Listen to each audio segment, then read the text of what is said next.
Пайғамбарымыз саллаллаху алейхи уассалам былай дейді: қиямет күні адамдар бір қадам баспайды осы 4 сұрақтан сұралмайынша дейді. Бірінші сұрақ өзінің өмірі жайында сұралады деген. Шейх Ибн Атаулла Ас-Сакандари радиаллаху анху былай дейді: ағайындар, егерде кім Алланың алдында өзінің дәрежесін білгісі келсе дейді, не нәрсемен әуре болып жатқанын қарасын дейді. Егерде ол Алла сақтасын күнә істермен әуре болса, онда сенің Алланың құзырында сенің дәрежең сол. Ал енді адам дүниеде келуге өзінің мақсаты дүние болатын болса, оның құны Алланың алдында осы дейді. Үлкен ғұлама Шейх Ибн Атаулла Сакандари былай айтады: ағайындар, кім мәңгілік ұлы болуды қаласа, ол ұлылықты өткенше дүниеден іздемесін дейді. Кім мәңгі ұлы болуды қаласа, онда мәңгі ұлық еш уақытта жоғалмайтын, мәңгі болған Алла үшін құлшылық қылсын, өзінің өмірін Аллаға арнасын. Алла Тағала оны сақтайды және Алла Тағала оны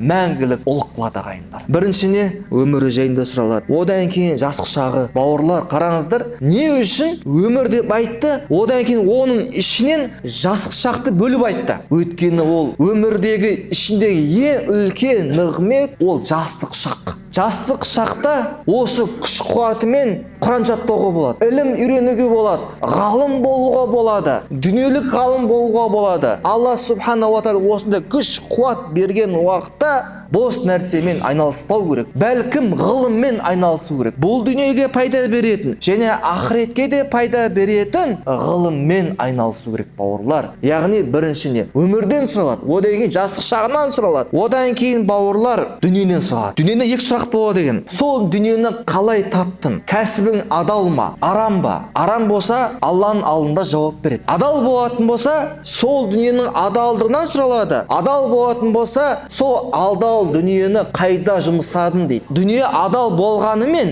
оны арам нәрсеге жұмсауға болмайды, бауырлар. Одан кейін ілім жайына сұралады, ағайындар. Алла субханала ва тағала баршамызға ілім берді. Хадисті естідік, аятты естідік. Енді осыған амал қылдық па, жоқ па? Осыған сұраламыз. Бұл ілім, құрметті жамағат, қарсы құжат болуы мүмкін. Немесе ол ілім оған амал қылатын болсақ, оның сауабы көбейеді. Сол үшін әрбір хадиске, әрбір ғалымдардың сөздерін еститін болсақ, онда оны сұрауы бар. Алла субханала ва тағала біз арқылы, сіздің достарыңыз арқылы, туысқандарыңыз арқылы, көршілеріңіз арқылы ақиқатты жеткізіп қояды. Ол ақиқатты енді қабылдайсыз ба, қабылдамайсыз ба, осыған амал қыласыз ба, қылмайсыз ба, бұл Алланың сынағы. Ертең қиямет күні ол жайында сұраламыз, бауырлар.